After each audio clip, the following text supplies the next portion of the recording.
Bonjour les amis, j'espère que nous allons bien en cette fin du week-end pascal pour les chrétiens. J'espère que vous avez bien célébré la passion du Christ et vous avez pris des enseignements de cela. Parce que si vous n'avez pris aucun enseignement, c'est que cela a été juste du folklore. Ne me demandez pas si je suis chrétien ou pas, c'est un commentaire d'un autre jour. Bon, nous sommes en 1906. Il naquit dans son petit village non loin de Tokyo. À 24 ans, il était fiancé et ingénieur. Mais il voulait travailler dans la meilleure société de construction automobile de son pays, Toyota. Mais pour prendre l'avance sur d'autres postulants à ce poste, il a décidé de fabriquer son moteur à lui afin d'avoir l'avantage sur d'autres postulants. Il se mit au travail. Il fera tout son possible pour avoir son vilebrequin bien monté, bien fait, à son goût.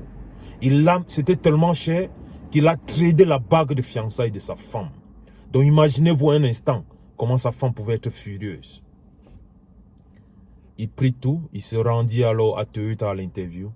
On lui fit comprendre qu'il ne savait rien de ce qu'il faisait. Le job ne l'avait pas été donné.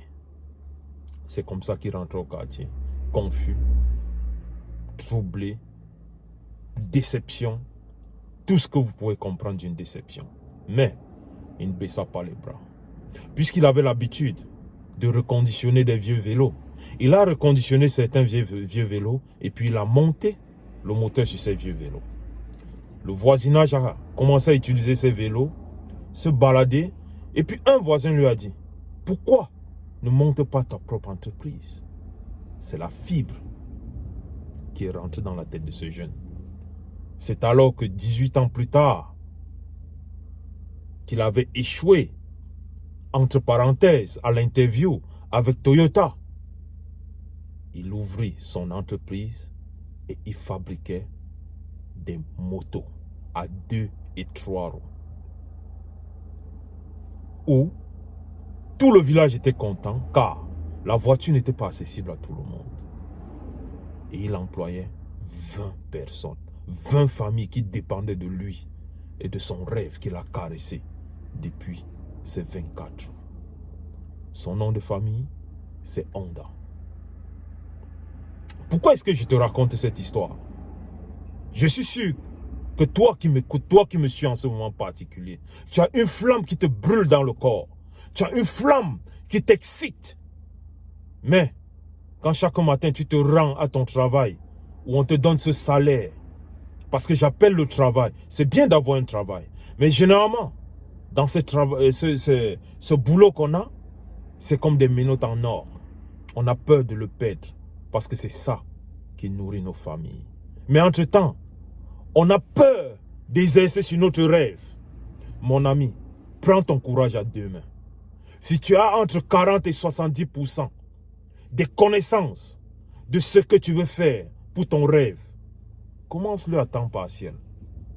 Chaque jour quand tu rentres du boulot, au lieu de traîner dans des bars, manger le cochon, le porc braisé et regarder les fesses des filles, ou bien les femmes, au lieu de s'asseoir sur Facebook et faire du japap, rentrez à la maison, passez 1 à 2 heures à travailler sur votre rêve.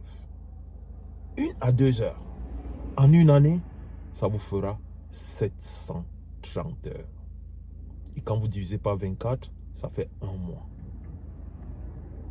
Et quand vous aurez l'effet accumulé, et au fur et à mesure, votre boulot doit devenir à temps partiel et votre rêve sera à plein temps. Et pourquoi est-ce que je vous rappelle cela? Il y en a parmi nous qui avaient leur rêve jusqu'à hier, même jusqu'à ce matin, qui ne font plus partie de notre monde en ce moment où tu visionnes cette vidéo.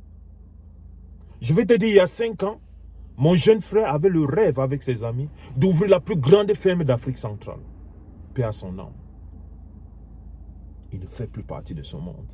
Il n'a même pas déposé une pierre pour son rêve. Car il voulait avoir 100%, il voulait être à 100% prêt. Vous ne serez jamais prêt à 100%. Ça, je vous garantis cela. Il y a des livres qui n'ont pas été écrits parce que les auteurs voulaient être à 100%. Il y a des musiques qui n'ont pas été chantées.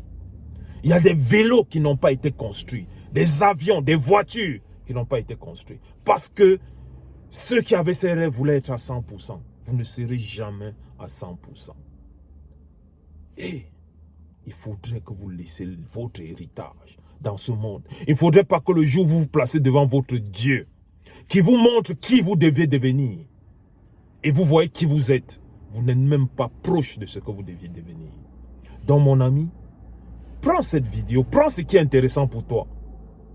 Partage. Ne sois pas égoïste parce que ça fait partie aussi de la réussite, le partage.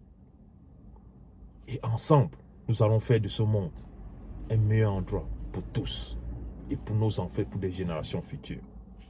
Ciao.